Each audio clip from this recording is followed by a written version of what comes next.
کہ جس واحد کو جمع بنانا ہوتا ہے اس اسم کے حروف کی صورت یا ترتیب بدل جاتی ہے، یعنی کہ یا تو لفظ کوئی کم ہو جاتا ہے یا لفظ کے اندر جو حروف ہیں ان کی ترتیب تبدیل ہو جاتی ہے، آگے پیچھے ان کو کر دیا جاتا ہے۔ واحد کے بعض حروف حذف کر دیے جاتے ہیں، یعنی کہ کٹ کر دیے جاتے ہیں، نکال دیے جاتے ہیں۔ مثلا ایک لفظ ہے علم، علم سے بنتا ہے علوم، لیکن الف لام میم کی جو صورت ہے وہ ترتیب ہوئی، الف لام اور میم کے بیچ واو آ گیا۔ اسی طرح لفظ ہے شیطان، شیطان سے شیاطین، تو اس میں بھی توئے کے بعد یہ کا اضافہ کر کے اس کو جمع بنایا گیا۔ تو اس میں جب کسی لفظ کی اصل صورت کے ساتھ چھیڑ چھاڑ ہوتی ہے، اس سے جو جمع بنتی ہے اس کو جمع مکسر کہتے ہیں۔ جیسے لفظ ہے شعر، تو شعر سے اشعار بنا، کتاب سے جس طرح ہمارا اپنا اردو ہندی کا قاعدہ ہے کتابیں بنانے کا، لیکن فارسی کا قاعدہ یہ ہے کہ کتاب سے کتب بن گیا، تو یہ جمع مکسر ہے۔ اور اسی طرح لفظ سطر سے ہمارے ہاں تو سطریں بنتا ہے، لیکن فارسی میں سطور بنا ہے، تو اس کی ترتیب بھی بدلی، یہ ہوئی جمع مکسر۔ اب اس کے بعد جو تیسری صورت ہے جمع کی، وہ جمع الجمع ہے۔ جمع الجمع کیا ہے کہ ایک لفظ واحد ہے، پھر آپ نے اس کا جمع بنایا اور پھر جمع کی اور بڑی جمع بنائی، لیکن یہ جو قاعدہ ہے صرف اور صرف عربی کے لفظوں پر ہی لاگو ہوتا ہے۔ آپ جانتے ہیں نا ہماری زبان میں، جیسے میں نے پہلے بھی کہا کہ فارسی اور عربی کے بہت سے الفاظ شامل ہیں، تو جو عربی کے لفظوں کی جمع بنتی ہے یہ قاعدہ جمع الجمع کا صرف انہی پر لاگو ہوتا ہے۔ اس کی کچھ مثالیں میں آپ کو بتاتا ہوں کہ جیسے رسم کی جمع رسوم ہے، لیکن پھر رسوم کے آگے اور جمع بنا دی گئی ہے رسومات۔ اسی طرح ہم کہہ سکتے ہیں جیسے ایک لفظ ہے جوہر، جوہر سے ہے جواہر، جوہر ایک ہوتا ہے، جواہر دو یا اس سے زیادہ ہوتے ہیں، لیکن اس کی جمع مزید کیا بنا دی گئی ہے؟ جواہرات۔ تو اس طریقے سے ہم کہہ سکتے ہیں کہ جمع الجمع جو ہے وہ جمع کی بھی جمع ہوتی ہے، لیکن یہ پھر سے یاد رہے کہ یہ قاعدہ صرف عربی کے جو لفظ ہیں ہمارے ہاں ان پر لاگو ہوتا ہے۔ اب اس کی کچھ مثالیں دیکھتے ہیں۔ واحد میں دیکھیں میں نے خبر لکھا ہے، اس کی جمع ہے اخبار، لیکن اخبار کی بھی جمع جب بنتی ہے تو اخبارات بن جاتی ہے۔ اسی طریقے سے وجہ، وجوہ، وجوہات، لقب، القاب، القابات وغیرہ، رسم، رسوم، رسومات، یہ جمع سے جمعۃ الجمع بنی ہے۔ اب اس سے آگے کی بات کریں کہ جمع کی جو چوتھی صورت ہے وہ اسم جمع ہے، یعنی کہ یہ اسم اپنے آپ میں ہی جمع ہوتا ہے۔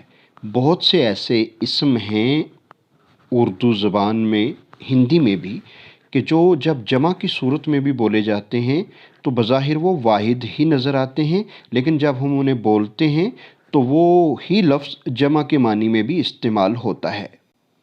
اس کی مثالیں اگر ہم دیکھیں تو جیسے لفظ ہے قوم، تو بہت سی قومیں جب جملے میں آئے گا تو ہے، لیکن قوم واحد بھی ہے اور قوم ہی جمع ہے۔ دستہ ہے یا فوج ہے یا گچھا ہے یا جماعت ہے، جماعت چونکہ ایک شخص پر مشتمل نہیں ہوتی، بہت سارے لوگ اس میں ہوتے ہیں، لہٰذا اس کو جماعت کہا جاتا ہے۔ جب کہیں گے کہ یہ ہماری جماعت ہے تو کمرہ جماعت میں جتنے بھی بچے ہیں وہ مجموعی طور پر اس کا حصہ ہو جائیں گے۔ یا پھولوں کا گچھا، جب ہم گچھا بولیں گے تو پہلے سے ہی پتہ ہے کہ یہ واحد ہے لفظ بے شک، لیکن اس میں بہت سے پھول شامل ہیں جن کا یہ گچھا بنا ہے۔ اور فوج کی بات کی تھی تو فوج ایک آدمی کی نہیں ہوتی، بہت سے آدمیوں کی ہوتی ہے، لہٰذا ایسے اسم جو واحد ہوتے ہیں لیکن پھر بھی جمع، تو اس لیے اس میں جمع ان کو کہا جاتا ہے۔ پیارے بچوں، ہم بات کر رہے تھے کہ جمع کی، پلورل کی کتنی قسمیں ہیں۔ ہم نے 4 قسموں پر بات کی، سالم، مقصر، جمع الجمع، اور آخر میں ہم نے بات کی اسم جمع یعنی کہ کلیکٹیو نون پر۔ لیکن اب سوال یہ پیدا ہوتا ہے کہ جب ہم ایک واحد سے جمع بناتے ہیں تو کیا اپنی مرضی سے بنا لیتے ہیں یا اس کے لیے کچھ رولز اینڈ ریگولیشنز، کچھ قاعدے مقرر ہیں؟ تو جناب جب اس کی بات ہوتی ہے تو اس کے لیے بھی رولز ہیں۔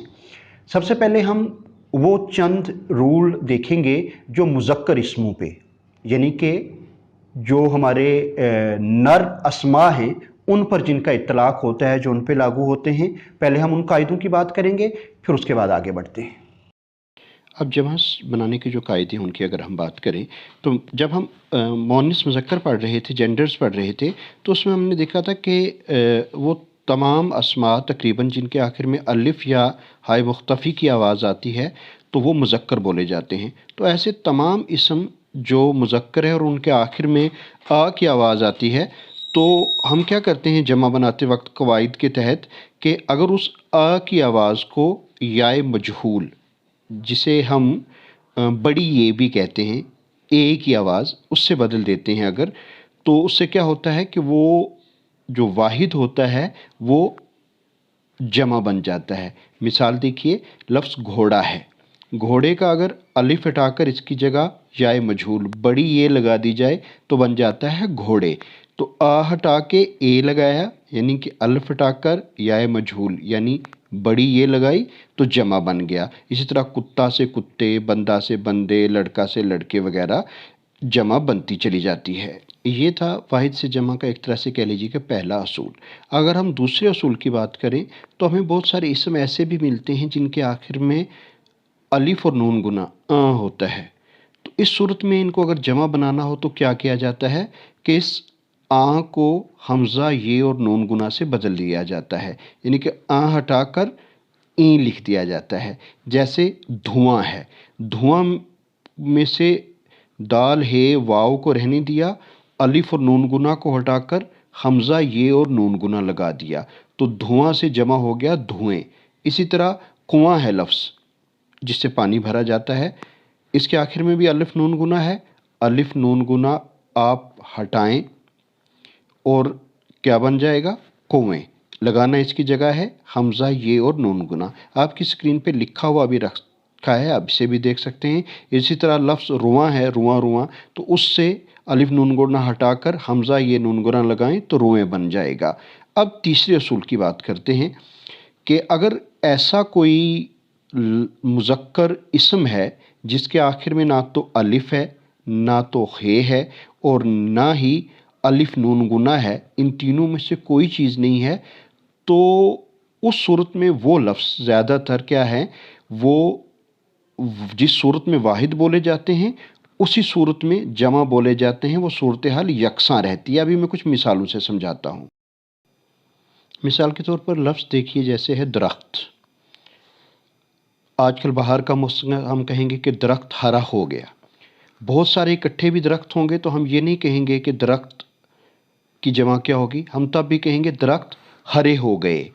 یا جیسے کہتے ہیں جناب کہ شہر آباد ہو گیا، تو یا یوں کہیے کہ اس علاقہ میں بہت سے نئے شہر آباد ہو گئے۔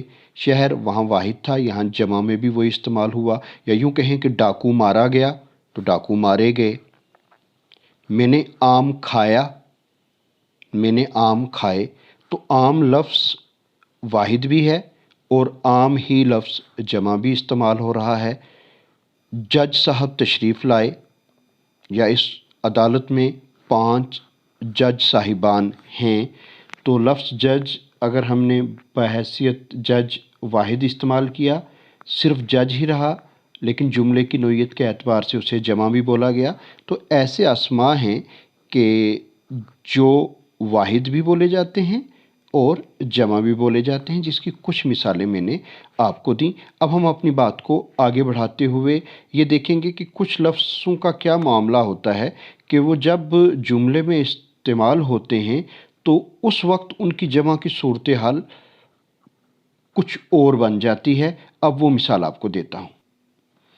ایسے لفظ اگر جملے میں مجرور یا مفعول، فعل فاعل مفعول والا، فعل کام فاعل کام کرنے والا، مفعول جس پر کام ہو، تو ایسی صورت میں درخت کی جمع اگر ہم کہیں کہ درخت ہرا ہو گیا تو ہم یہ کہیں گے درخت ہرے ہو گئے۔ پھر یہ کہہ سکتے ہیں ہرے درختوں پر پتے بھی آ گئے۔ تو یہاں درخت کی جمع درختوں ہو گئی۔ یا شہر آباد ہو گیا تو شہروں کی آبادی بہت زیادہ ہے، تو یہاں لفظ شہر کی جمع شہروں بھی بن گیا۔ جی بچوں، یہ تھے کچھ رولز گرامر کے جو ہمیں بتاتے تھے کہ اگر ایک اسم مذکر ہے اور اس کا جمع بنانا ہے تو کیسے بنتا ہے۔ اب ہم آگے بڑھتے ہیں، اپنی بات کو آگے بڑھاتے ہیں کہ واحد سے جمع بنانے کے جو قاعدے مؤنث اسماء پر